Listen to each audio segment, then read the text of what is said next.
supposed to have? He's always been a woman trapped in a man's body. Girl, sit down. Because this one had the internet spiraling for days. And the wildest part? It all started with a conversation people thought would come and go like every other celebrity headline. Just another podcast clip, just another viral debate, just another late night rabbit hole. But then it didn't go away. It got louder. And somehow, the deeper people looked, the messier it got. Because when Joe Rogan's name gets pulled into a conversation about Hollywood power, secrets, and the Kardashian empire, people stop scrolling. They lean in, and suddenly everybody's asking the same question. What exactly did he stumble onto that had everyone talking like this? Now, let's be clear from the start. There's no confirmed evidence behind the biggest claims flying around online right now. No verified documents proving what some people are saying. No official statements confirming these rumors. Have those celebrity environments where celebrities all get together, and there's so many of them, and these wild parties. And if you got a wild party and P. Diddy puts on that wild party, and he sets everybody up. Like if you were an intelligence agent, like a Jeffrey Epstein type deal, that'd be the way to do it. Big old crazy party, get everybody loose. And get the cameras Get them rolling. the yayo. Get them the yayo. And everything else. Get them everything you need. Get fired up. Get those cameras rolling. And now you got everybody under wraps. But that hasn't stopped social media from doing what social media does best: connecting dots, digging up old interviews, pulling clips from years ago, looking at old friendships, old parties, old business deals, and trying to turn it all into one giant puzzle. And at the center of that puzzle, the Kardashians. Again. Because somehow, no matter what the conversation starts as in Hollywood, it always seems to circle back to them. And that's exactly why people can't stop talking. Because whether you love them or can't stand them, one thing nobody can deny is this: that family has survived everything. Scandal, cheating rumors, breakups, public humiliation, business backlash, lawsuits, internet hate, cancellation campaigns. And yet, they're still here, still winning, still richer, still bigger, still somehow controlling the narrative. And that's what makes this feel different. Because this isn't just about gossip, it's about power. And power makes people uncomfortable, especially when it feels untouchable.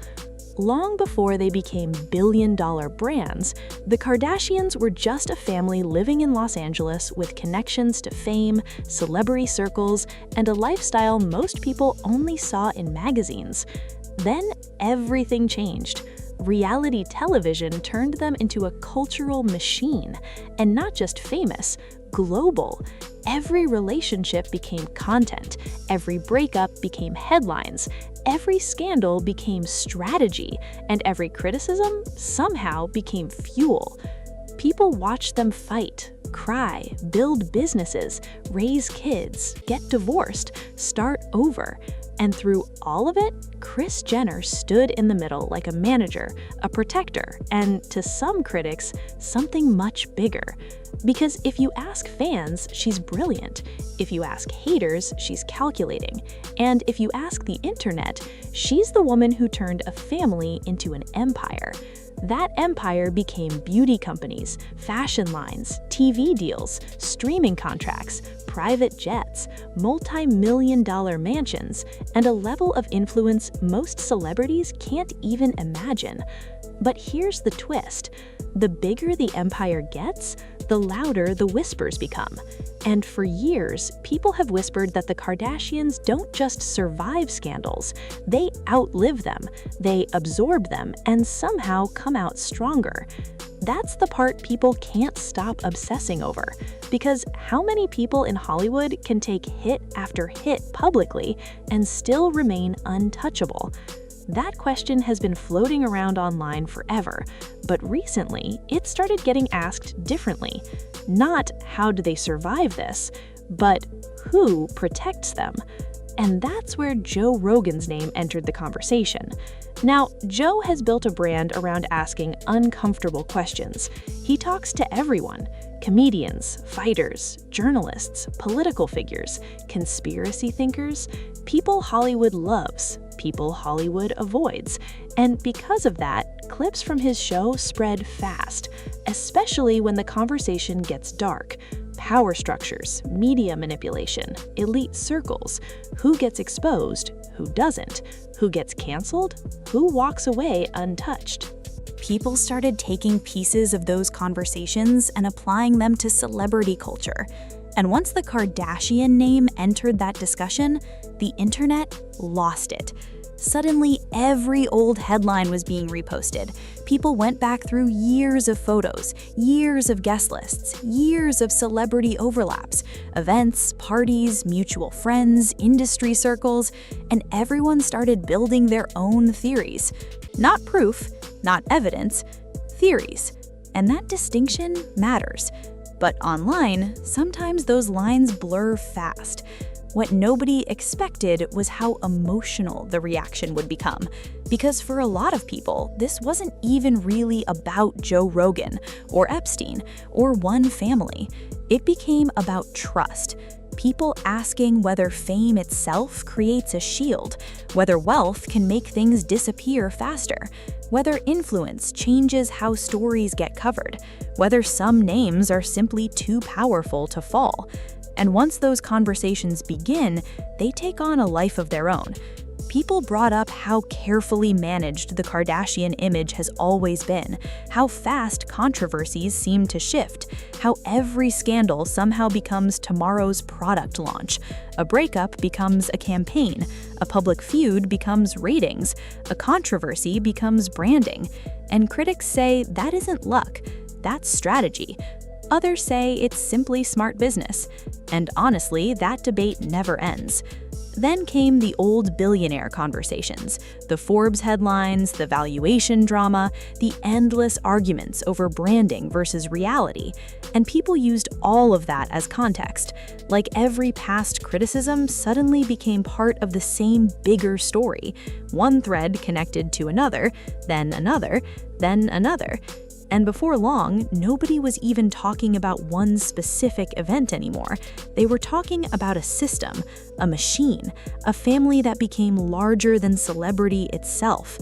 And maybe that's what feels so strange about it. Because at this point, the Kardashians don't feel like regular celebrities. They feel like infrastructure, like they're woven into entertainment itself. Fashion, beauty, reality TV, social media, business, influencer culture, even the way celebrity branding works now. They changed it, whether people admit it or not. And with that comes something bigger than fame: influence. Massive influence. And massive influence attracts suspicion, especially in an era where nobody trusts headlines anymore. Then people started looking at the social circles. Who attended which party, who was photographed where, who knew who crossed paths with who.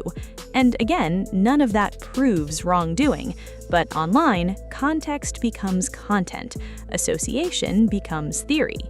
A photo becomes a narrative, and narratives spread faster than facts. That's where things became impossible to control. Because once thousands of people start building their own version of the story, there isn't one story anymore. There are thousands. And every version gets more dramatic than the last. Some say it proves nothing. Some say it proves everything. Most people sit somewhere in the middle, confused, curious, watching, and refreshing for updates. Meanwhile, the Kardashians? Silent. Or at least publicly unbothered. And honestly, that silence may be part of why the conversation keeps growing, because silence gets interpreted in 100 ways online. To some people, silence means dignity. To others, it means strategy. To others, it means hiding. And because nobody agrees, everyone keeps talking. But underneath all the theories and all the headlines, there's something more human happening. because it's easy to forget these are real people living inside one of the most watched families in the world. Imagine every rumor becoming content, every accusation becoming a trend, every old photo getting reposted with a new theory attached to it. Imagine your family name becoming a permanent symbol people project everything onto. Power, greed, beauty, privilege, manipulation, success, fame, control. Depending on who's watching, the same family means completely different things, and that's exhausting. For Kris, it means decades of scrutiny. For Kim, it means every business move being analyzed like courtroom evidence. For Kylie, every success questioned. For Khloe, every heartbreak public. For all of them, privacy barely exists. And that's the emotional cost people rarely talk about. Because being famous is one thing, being mythologized is another. The Kardashians stopped being just celebrities a long time ago. They became symbols, and symbols don't get treated like people online. They get dissected, projected onto, turned into debates, turned into entertainment. And maybe that's why every conversation around them feels bigger than it actually is. Because it's never just about one rumor, it's about what they represent. Success to some, everything wrong with celebrity culture to others. And that's why Joe Rogan being mentioned in this whole conversation hits so hard online, because his audience loves questioning systems, and the Kardashians represent one of the biggest systems celebrity culture has ever built. Put those two things together, people are going to talk for days, weeks, maybe longer. But here's what keeps getting lost in all the noise. There is still no confirmed evidence behind the most extreme claims circulating online. No official findings, no verified proof, no legal conclusion saying what people on social media are implying. And that matters a lot, because speculation can feel real when repeated enough times. But repetition isn't proof. Virality isn't proof. A trending hashtag isn't proof. And that's the dangerous edge of celebrity internet culture. Sometimes it feels like the truth is unfolding in real time. And sometimes it's just millions of people feeding the same rumor until it sounds bigger than it started. But whether any of it turns into anything more, nobody knows. That's the honest answer. Maybe this becomes another internet storm that fades in a week. Maybe it becomes another chapter in the Kardashian legacy of controversy. Maybe people move on to the next headline tomorrow. Or maybe this conversation sticks because it taps into something deeper people already feel. That discomfort around fame, around wealth, around influence, around how much power certain people seem to hold behind the scenes. And if there's one thing this whole moment has made clear, it's that people are paying attention differently now, not just to what celebrities say, but to who they know, who they're around, who benefits, who stays protected, who disappears from headlines, and who never does. That shift, that part feels real. And once public perception changes, even slightly, it's hard to reverse. Because reputations aren't just built by truth anymore. They're built by attention. And attention is impossible to fully control, even for the Kardashians. So whether Joe Rogan uncovered anything shocking at all, or whether the internet simply turned fragments into a bigger story, one thing is clear. People are watching, closer than ever. And maybe that's what has Hollywood feeling uncomfortable right now. Not because something has been proven, but because people have started asking questions they can't seem to stop asking. And once the questions start, they rarely stay quiet for long.